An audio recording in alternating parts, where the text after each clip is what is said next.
धूपानन्तरमाचमनीयं समर्पयामि। ॐ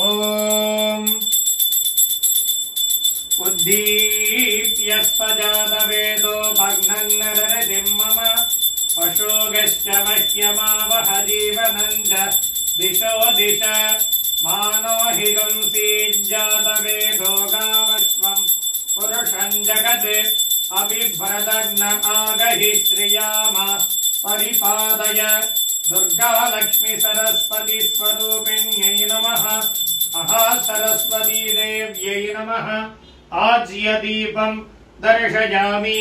दीपानन्तरम् आचमनीयं समर्पयामि।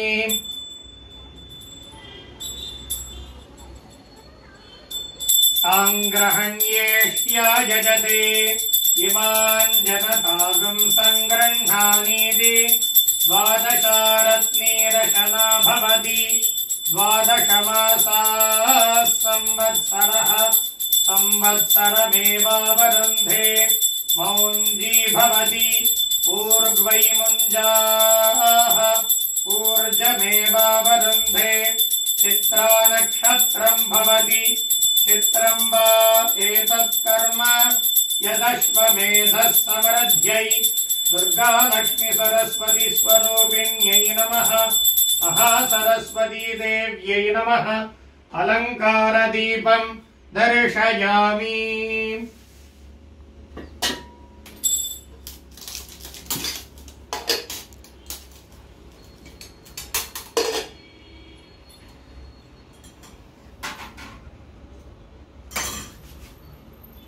नैवेद्यं प्रोक्ष्य भूर्भुवस्सुवः।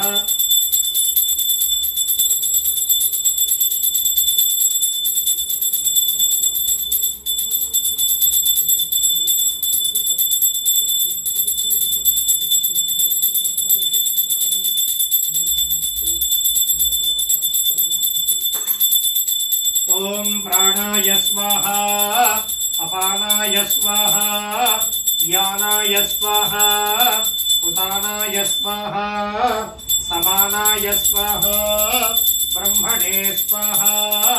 मधुवातारताय ते मधुक्षरन्ति सिन्धवः। माध्वीर्नः सन्तोषदीः मधुनक्तमुदोषति मधुमत्पार्थिवगुं रजः। मधुद्यौरस्तु नः पिता मधुमान्नो वनस्पतिर्मधुमागुम् अस्तु सूर्यः।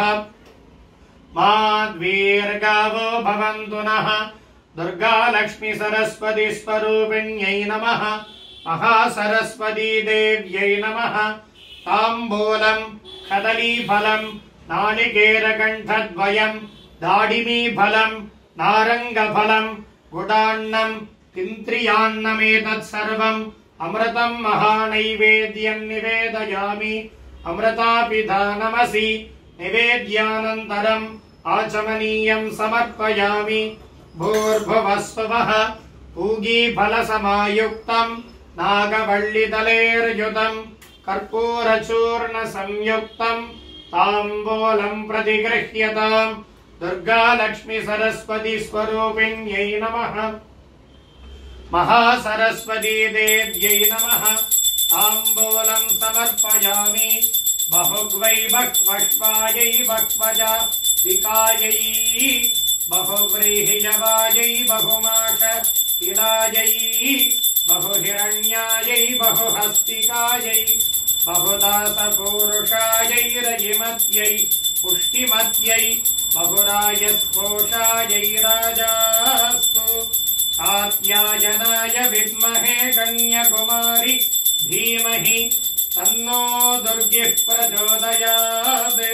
महादेव्यै च विद्महे विष्णुपत्नी च धीमहि तन्नो लक्ष्मीः प्रचोदयात्।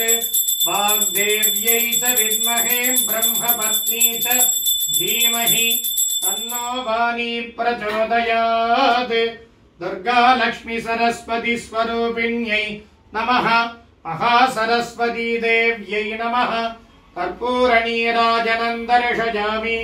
नीराजनानन्तरम् आचमनीयं समर्पयामि दिव्यरक्षां धारयामि ममोपात्त समस्त दुर्दक्षे द्वारा श्री परमेश्वर प्रीत्यर्थं तदेव लग्नं सुदिनं तदेव ताराबलं चन्द्रबलं तदेव विद्याबलं दैवबलं तदेव लक्ष्मीपदे ते अङ्ग्रयुगं स्मरामि आदौ करिष्यमानस्य कर्मणः निर्विघ्नेन परिसमाप्त्यर्थम् आदौ विघ्नेश्वर पूजां करिष्ये आदौ विघ्नेश्वर पूजां करिष्ये ॐ गणानां त्वा गणपतिगं हवामहे कविं कवीनामुपमश्रवस्तमम् ज्येष्ठराजं ब्रह्मणां ब्रह्मणस्पत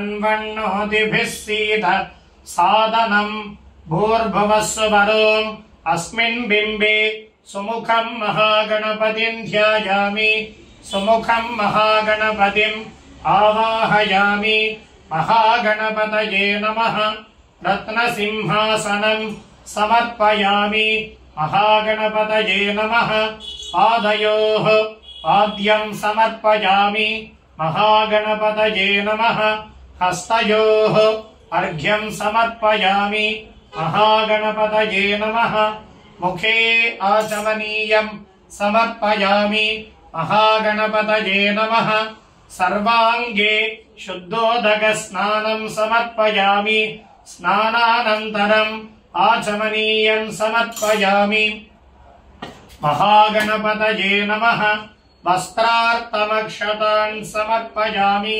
महागणपतये नमः उपवीदार्थमक्षतान् समर्पयामि महागणपतये नमः आभरणार्थमक्षतान् समर्पयामि महागणपतये नमः दिव्यपरिमल गन्धान् धारयामि गन्धस्योपरि हरिद्राकुङ्कुमं समर्पयामि हरिद्राक्षतान् समर्पयामि पुष्पैः पूजयामि ॐ सुमुखाय नमः ॐ एकदन्ताय नमः ॐ कपिलाय नमः ॐ गजकर्णकाय नमः ॐ लम्बोदराय नमः ॐ विकटाय नमः ॐ विघ्नराजाय नमः ॐ विनायकाय नमः ॐ धूमकेतवे नमः ॐ गणाध्यक्षाय नमः ॐ फालचन्द्राय नमः ॐ गजाननाय नमः ॐ वक्रतुण्डाय नमः ॐ शूर्पकर्णाय नमः ॐ हेरम्बाय नमः ॐ स्कन्दपूर्वजाय नमः महागणपतये नमः नानाविधपरिमल पत्रपुष्पाणि समर्पयामि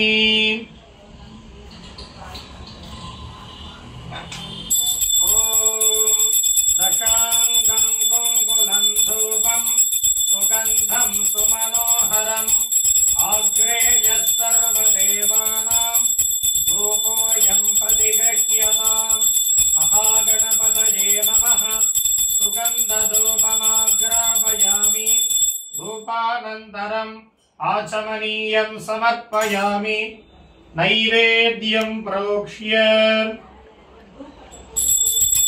भूर्भुवस्सुवः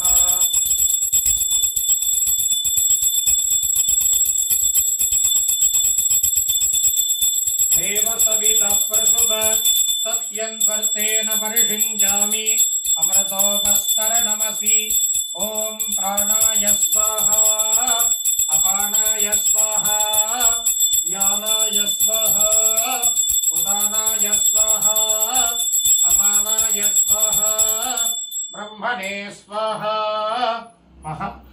महागणपतये नमः काश्मीरफलममृतं निवेदयामि अमृताभिधानमसि निवेद्यानन्तरम् आचमनीयं समर्पयामि भूर्भुवः स्वः पूगीफलसमायुक्तम् नागवल्लिदलेर्युतम् कर्पूरचूर्णसंयुक्तम् ताम्बूलम् प्रतिगृह्यताम्।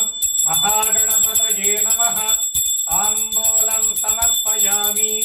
एकदन्ताय विद्महे वक्रतुण्डाय धीमहि तन्नो दन्तिः प्रचोदयात्। महागणपतये नमः। दिव्यमङ्गलप्राप्त्यर्थम् कर्पूरनीराजनम् दर्शयामि। नीराजनानन्तरम् आचमनीयम्